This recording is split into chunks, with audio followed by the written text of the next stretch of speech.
네, 안녕하세요. 카메라가든 최정필 기자입니다.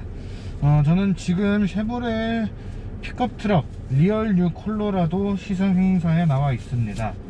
나와 있는데 사실 오늘 코스가 상당히 짧다 그래요. 그래서 어떤 점을 전달해 드릴 수 있을지 잘 모르겠습니다. 그래서 저는 최대한 전해드릴 수 있는 부분들은 최대한 전해드리고, 그렇지 않은 부분들은 추후에 다시 시승차를 잡아서 전달을 해 드릴 수 있도록 그렇게 할 텐데, 근데 지금 이거 배터리가 왜 자꾸 충전이 안 되고 끊어지냐?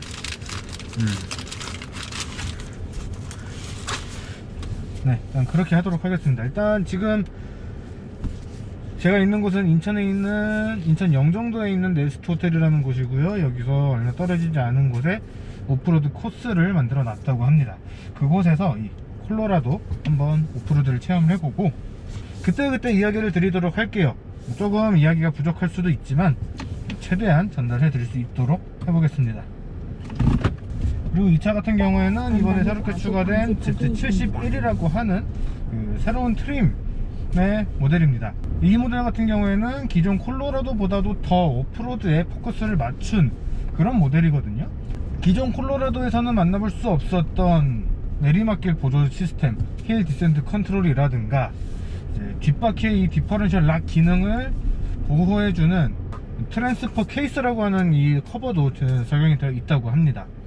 그리고 이제 뭐 예전 모델부터 있었던 기능, 이 트레일러를 끌 때 조금 더 안정적으로 주행을 할 수 있도록 해주는 이 토잉 기능이 또 추가가 됐고요. 그리고 또 이제 차의 효율을 위해서 필요하지 않을 때는 엔진의 실린더를 4개만 작동을 시켜서 4기통 차로 움직일 수 있도록 해주는 그런 기능도 적용이 그대로 되어 있습니다. 이전 모델에 적용되어 있던 것들이 거의 다 그대로 유지가 됐고요. 사실 변화의 포인트는 외관의 디자인하고 이 Z71이라고 하는 신규 트림이 추가가 된 것이기 때문에 오프로드 성능에 좀 포커스를 맞춰 보도록 하겠습니다.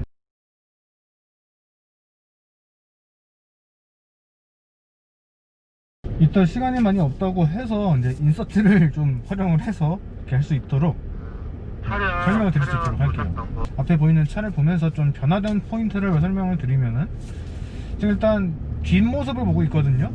제가 지금 맨 뒤에 있는 차예요. 지금 이 시승 그룹에서 맨 뒤에 있는 차인데, 바로 앞에 있는 차의 뒷모습들을 쭉 보면은 기존에는 쉐보레 특유의 이 보우타이 엠블럼이 적용이 되어 있었는데, 그 보우타이 엠블럼을 빼고 그냥 음각으로, 그러니까 안으로 파여진 형태의 쉐보레 레터링을 적용을 해놨습니다. 이게 어떻게 보면은 이게 되게 미국스러운 그런 디자인, 쉐보레라고 하는 브랜드의 헤리티지를 보여주는 그런 모습인데, 사실 저는 되게 미국 제일주의가 떠오르는 그런 디자인이라고 생각을 해요. 그래서 저는 약간 좀 생각이 좀 묘합니다. 지금 일단 주행 모드는 사륜 오토 모드이고요. 이 차 같은 경우에는 이륜 모드하고 사륜 하이, 사륜 로우, 오토, 이렇게 4가지 모드 중에서 선택이 가능합니다. 대부분은 그냥 오토로 두고 다니시면 돼요. 오늘도 웬만한 코스가 아니고 이제 모든 코스를 다 사륜 오토로 두고 주행을 할 예정이라고 합니다. 사실 우리나라에서 만날 수 있는 대부분의 코스는 그냥 오토 두고 다니면 돼요. 진짜로, 농담이 아니고요. 진짜로 그렇습니다.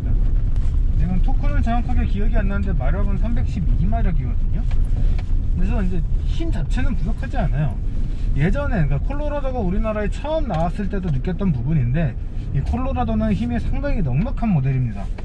가솔린 엔진이라고는 하지만 그럼에도 불구하고 엔진의 힘이 상당히 넉넉한 그런 차기 때문에 힘이 부족해서 못 간다? 만약에 이 차가 힘이 부족해서 못 간다고 하면은 웬만한 차들도 못 간다고 보시는 게 맞아요. 맹목적으로 뭐 칭찬해준다 이런 거는 아니고 실제로 그렇습니다.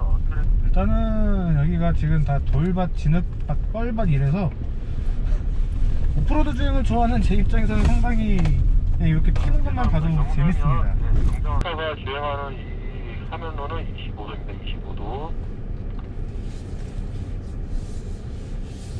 보일까요? 이제 이쪽으로는 25도, 이쪽으로는 35도라고 합니다.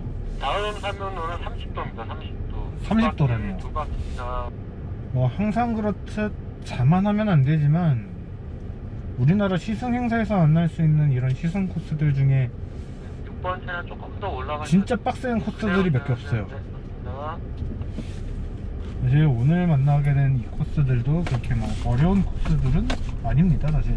부드럽게 출발해. 네, 올라가서 부드럽게 엑셀링. 네, 좋습니다. 그 각도 좋습니다. 더 이상 올라가지 마세요. 네, 좋습니다. 그대로 가세요. 네, 25도 이번 측사면이고요. 코스는 라크롤링 코스입니다. 라크롤링 코스. 기본 올트레인 타이어가 장착되어 있는 차량 주로 주행하는 코스입니다. 일반 공갈 타이어를 그리고 이쪽은 왼쪽 30도. 그렇습니다. 뭐 그렇게 막 불안하거나 그러진 않아요, 전혀. 아까 말씀드린 것처럼 우리나라에서 특히 시상 행사 같은데 인위적으로 만든 코스에서도 이렇게 뭐 어려운 코스가 사실 없어요. 그리고 이제 다음 코스는 라크롤링이라고 해서 이제 돌밭을 지나가는 코스인데 말이 돌밭이고 그냥 잘 다져놓은 돌 무덤, 돌길을 지난다 이렇게 생각을 하는 게 더 편할 것 같습니다. 이렇게 하는 이유는 두 가지죠. 안전 그리고 운전 실력. 포인트는 그냥 꾸준한 엑셀링을 가지고 가서 출력을 잃지 않고 뾰족한 거리는 최대한 피해서 그냥 쭉 주행을 해주면 됩니다. 하셔서 자세 잡으시면 됩니다. 운전석에서 운전석, 보조석 창문 내리고 진행하도록 하겠습니다. 우측도 네. 또 힐 디센트 모드 활성화 부탁드려요. 네. 되어 있네요. 네. 네, 좋습니다. 저희는 소형 차량이 네, 정상 중간쯤 그대로. 갔을 때 네. 진입하도록 하겠습니다.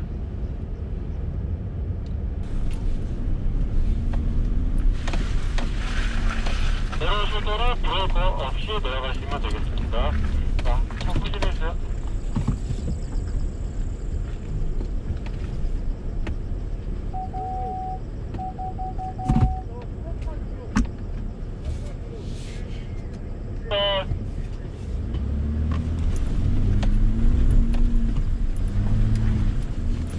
네, 좋습니다. 말씀드렸죠? 생각보다 쉽다고.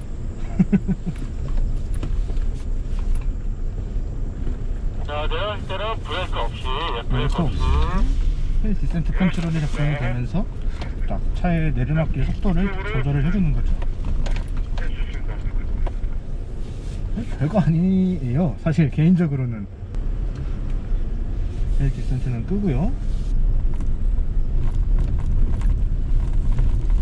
사실 뭐 오프로드 체험을 하기엔 되게 이 뭔가 평온하네요. 예전에도 느꼈던 건데 차 크기가 절대 작지 않거든요. 5m가 넘는 크기예요. 굉장히 길이도 길고 폭도 넓고 높이도 상당히 높은 그런 차인데 사실 운전해보면 생각보다 운전하기 편해요.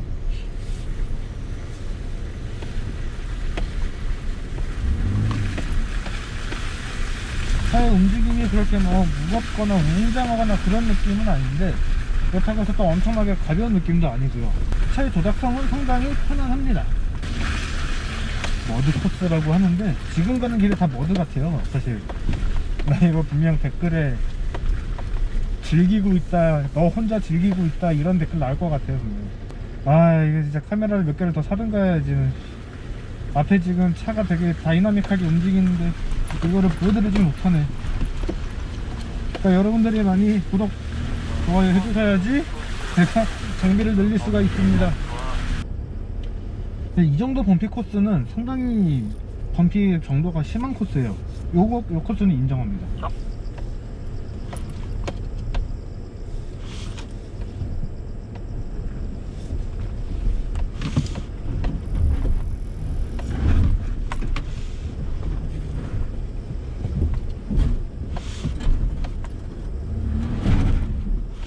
이게 사이드 발판이 되는 거를 괜찮습니다. 좀만 더 가보세요. 네, 좀만 더 가보세요. 조금만 더, 조금만 더. 옵션 트러블 좀 보여드리려 했는데요. 일단 주행하셔도 되겠습니다.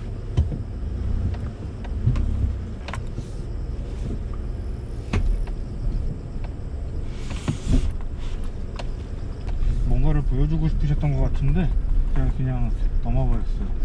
자, 빠르게 가는 것보다 천천히 가시는 게 좀 더 느낌이 좋을 겁니다.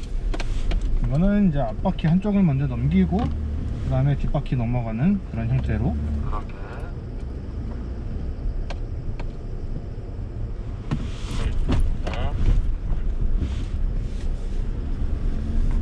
네. 이제 차를 많이 낮춰두신 분들이 과속 방지턱을 넘어가는 방법이죠, 사실.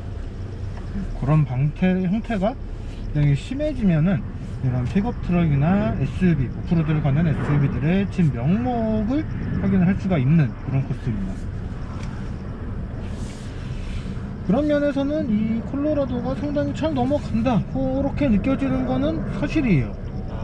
자, 도강을 하실 때는 이 차가 딱 단 한 타임만 주행하는 게 아니라서요. 에어컨을 오프 상태에서 도강을 하도록 하겠습니다. 다시 한번 말씀드리겠습니다. 도강하실 때는 에어컨을 오프 상태에서 도강을 하도록 하겠습니다. 얼마나 깊은 데를 가려고.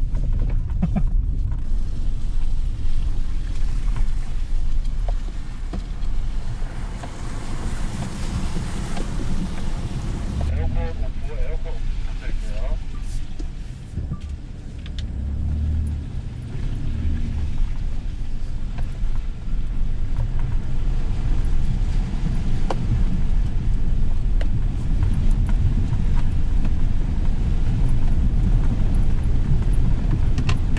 에어컨 다시 키셔도 됩니다. 사실 지금 도강 코스는 그렇게 깊은 코스가 아니어서 좀 애매해요. 사실 이 도강을 랜드로버하고 지프가 되게 자신있게 던지거든요. 말 그대로 차를 물에다가 던진다고 해도 좋을 만큼 딱 던져버리는 브랜드들인데 이 차는 그 브랜드들하고 비교하면 약간은 좀 아쉬웠어요. 그래서 뭔가 이 도강 능력을 평가하기에는 약간 애매하다, 그렇게 이야기를 하고 싶습니다. 사실 작년에 처음 이 콜로라도가 출시가 됐을 때도 도강 코스는 없었거든요. 그래서 이 도강 코스에 대한 이 판단은 다음에 다시 해봐야 될 것 같아요. 오프로드 성능에 있어서만큼은 뭐 다른 여러 오프로드 명가라고 부르는 브랜드들, 그 브랜드들과 비교를 해도 결코 부족함은 없을 것 같아요. 최고냐 그러면은 또 그거는 다른 이야기이긴 한데, 이 정도 코스는 뭐 충분히 갈 수 있는 그런 상당히 강력한 오프로드 브랜드다, 이렇게 이야기를 할 수가 있습니다. 이제 오프로드 코스는 다 끝났어요. 이제 마무리를 해야 되는데 어떻게 마무리를 해야 될지 모르겠습니다. 그동안에 이제 쉐보레라고 하는 브랜드가 갖고 있던 이미지는 이제 확실하게 벗은 것 같긴 한데, 그렇다고 해서 이 모델들이 돈이 되는 모델들이냐 하면 또 다른 얘기거든요. 근데 콜로라도는 사실 돈이 되는 모델은 아닙니다. 그래서 이런 모델을 이렇게 적극적으로 하는 게 맞을까 라는 생각이 약간은 들고요. 그리고 우리나라에서 이 차를 구매해서 운행을 할 수가 있을까 그 생각이 좀 듭니다. 왜냐면은 차 크기가 상당히 큰 편인데 이 GM, 쉐보레 쪽에서는 작은 사이즈에 해당을 하기 때문에 이거를 쉽게 운영하는 것이 쉽지는 않아요. 주차 공간의 문제도 있고요, 도로의 폭의 문제도 있고요. 그렇기 때문에 가격대나 뭐 성능이나 적재함의 크기 뭐 이런 것들은 다 괜찮은데 실제로 운행을 하기가, 선뜻 구매를 하기가 쉽지는 않다. 이것을 좀 해결해야 되지 않을까 생각이 듭니다. 자, 이렇게 해서 간략하게 쉐보레의 신형 리얼 뉴 콜로라도를 타고 오프로드를 짧게 즐겨봤고요. 기회가 된다면은 정식으로 시승차를 다시 한번 받아서 온로드 오프로드 타 골고루 테스트를 해볼 수 있도록 하겠습니다. 자, 이번 영상은 여기까지고요. 지금까지 카메거진의 추정 필기자였습니다.